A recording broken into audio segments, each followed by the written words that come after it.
It began in the quiet neighborhood of Linwood, California, the kind of place where families kept to themselves and life moved at a slow, predictable rhythm. But that rhythm was shattered on October 28, 2025. Deputies from the Los Angeles County to a welfare check at a modest, two-story home on Virginia Avenue after neighbors reported a strange, foul odor seeping through the air. Inside, officers were met with a chilling discovery. In the corner of the kitchen stood a large, old freezer, sealed shut with duct tape. When detectives pried it open, what they found inside froze even the most experienced among them: the lifeless body of a 7-year-old boy, wrapped carefully in black trash bags. According to early reports, the family had moved to Linwood only 6 months earlier. Destiny was described by coworkers as withdrawn but polite, while Daniel kept mostly to himself, working irregular hours.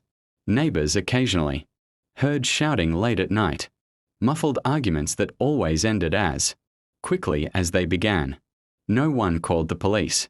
They seemed normal, one neighbor later said. Just another young couple, trying to make ends meet. But behind those thin apartment walls, Joshua's life had turned into a nightmare. He had stopped attending school months before, with his parents claiming he was being homeschooled. Investigators would later learn that the truth was far darker. Inside the house, detectives found signs of long-term neglect, padlocks on the refrigerator, bruises hidden under Joshua's clothes, and small handprints on the inside of a closet door. The medical examiner determined the boy had been dead for at least 2 weeks before being placed in the freezer. What drove Destiny and Daniel to such cruelty remains unclear, but court documents revealed a history of domestic disputes, substance abuse, and financial strain. One chilling detail stood out in the police report. A neighbor recalled hearing a child cry for help days before Halloween. A small voice, she said. And then nothing. That nothing would echo in the hearts of investigators for days to come.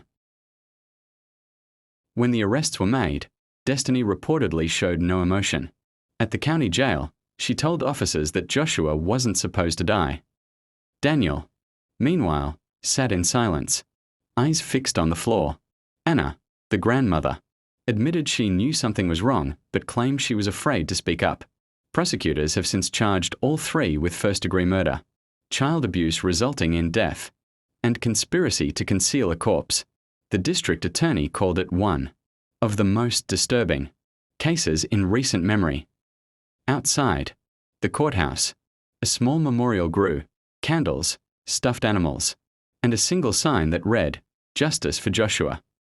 As the investigation deepened, disturbing details continued to emerge.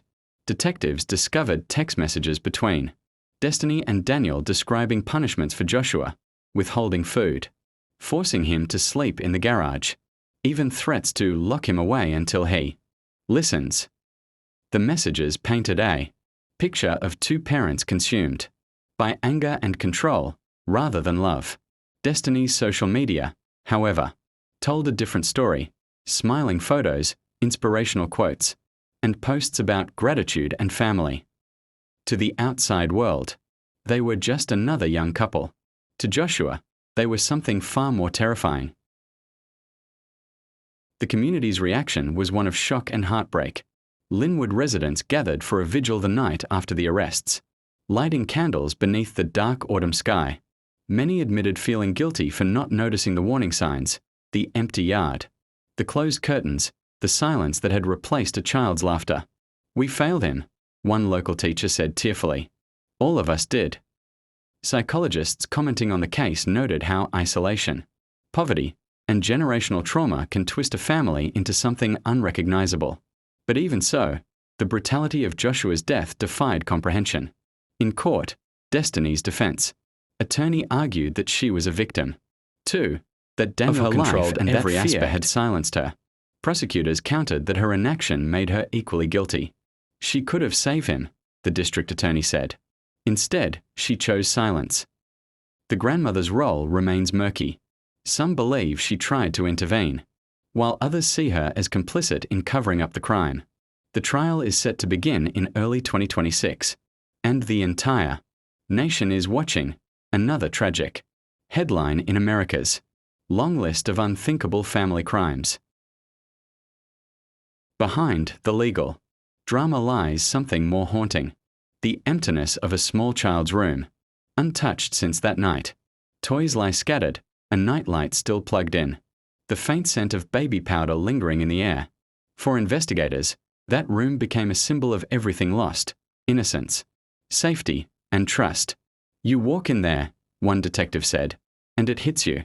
This wasn't just a crime scene. It was a home, his home. But even as the evidence piles up, the question remains, how does love turn into something so cruel? Under the lens, the Linwood tragedy is more than a crime story. It's a reflection of the quiet dangers that often hide behind closed doors. It's about the neighbors who didn't ask questions, the teachers who didn't follow up, and a system that didn't intervene in time. Joshua's life, though short, has become a reminder of how fragile the line between care and cruelty can be. And as candles continue to burn outside that small California home, the community whispers a single vow: never again.